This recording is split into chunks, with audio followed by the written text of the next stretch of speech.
জানো তো আজকে অনেক দিন পর একটা নেমন্তন্ন বাড়ি পেলাম, তাও হচ্ছে জন্মদিনের। বেশ ভালোই লাগছিল, ভেবেছিলাম শাড়ি পরে যাব, কিন্তু শাড়ি পরিনি, কারণ আমি একা একা তো শাড়ি পরতে পারি না। ওর জন্য আর শাড়িটা পরা হলো না, কিন্তু আমি শাড়ি পরতে কিন্তু খুবই ভালোবাসি। তবে ভাবলাম যে এখান থেকে বেরিয়ে আবার রাতে একটু ঠাকুর দেখতে যাব, তার জন্যই আর কি শাড়ি আর পরিনি। তো এখন এই যে এখানে চলে এসেছি, সবাই এখনও খাওয়া দাওয়া করছে। আমি কিন্তু অনেকক্ষণ আগেই চলে এসেছি, তো কিছুই ভিডিও শেয়ার করতে পারিনি। আর আমি আসার আগে কেক ফেক সব কাটা হয়ে গেছে, তাই আর সেই ভিডিও তোমাদের সাথে শেয়ার করতে পারিনি। তো এটা চায়ের মেয়ের আর কি জন্মদিন, পুচকির জন্মদিন। তো ওর জন্মদিনে এসেছি, ওর 1 বছর পূর্ণ হলো, তাই 1 বছরে আর কি জন্মদিন করেছে। তো আমার ওই যে বললাম কেক কাটা হয়ে গেছে, তারপরে এসেছি। এখন সবাই খাওয়া দাওয়া করছে, এই ব্যাচটা উঠে গেলে আমিও খাওয়া দাওয়া করবো, করে তোমাদের বাড়ি চলে যাব।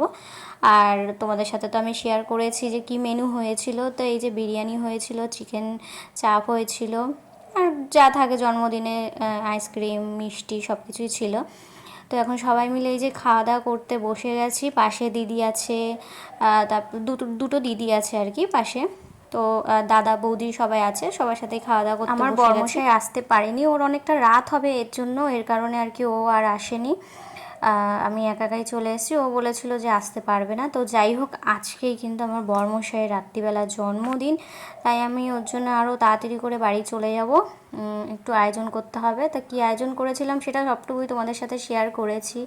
তো এটা হচ্ছে দুদিনেরটা একবারে কেক কাটিয়ে দিয়েছি, কারণ আমার বরের জন্মদিন আগের দিন ছিল। আগের দিন রাত্রিবেলা আমি কিছুই করতে পারিনি, পরের দিন আর কি ওকে দুটো কেক একবারে কাটিয়ে দিয়েছি, আর একটু সারপ্রাইজ দিয়েছি আর কি। ও জানতো না আমি এত কিছু করব, কারণ আগের দিন একটু মনটা খারাপ ছিল, তাই কিছুই করিনি। ওই রাত 12টার সময় একটু সারপ্রাইজ দিই আগের দিন, সেটা আর এই বছর করিনি। পরের দিন একবারে করেছি রাত্রিবেলা, তারপরের দিন আর কি ওকে সব রকম রান্নাবান্না করে আর কি গুছিয়ে আমি সাজিয়ে গুছিয়ে দিয়েছি। আর ওকে আমি গিফট দিয়েছি হচ্ছে এই যে যেটা গেঞ্জিটা পরে রয়েছে, এই গেঞ্জিটাই আমি ওকে দিয়েছি ওর জন্মদিনে। আর এই যে দুজনে মিলে বেশ ভালোই আনন্দ করলাম।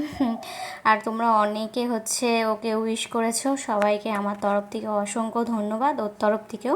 আর এই যে রাত্রিবেলা করেছিলাম হচ্ছে লুচি আর ছোলার ডালটা, ও লুচিটা খুব ভালো খায়।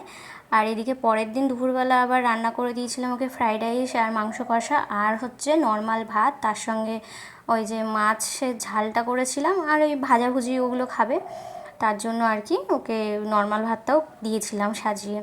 আর ফ্রাইড রাইস আর মাংসটা যেহেতু ভালো খায়, তাই ফ্রাইড রাইস আর মাংসটাও করেছিলাম। আর আগের দিনে যে কেক মিষ্টি ছিল, আর ও লুচিটা যেহেতু ভালো খায়, তাই দুপুরবেলাও আর কি ওকে একটু লুচি দিয়েছিলাম। আগের দিনে ছোলার ডাল ছিল, সেটাও সাজিয়ে গুজিয়ে দিয়েছিলাম। বেশ ভালোই কেটেছে ওর জন্মদিনটা এই বছর, বেশ ভালো লাগছিল।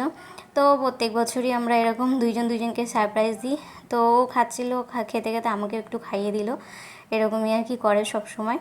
তো যাই হোক, আমার এই দুটো ভিডিও একসঙ্গে তোমাদের সাথে শেয়ার করলাম, কেমন লাগলো অবশ্যই জানিও। তোমরা তো অনেক ভালোবাসা দিয়েইছো।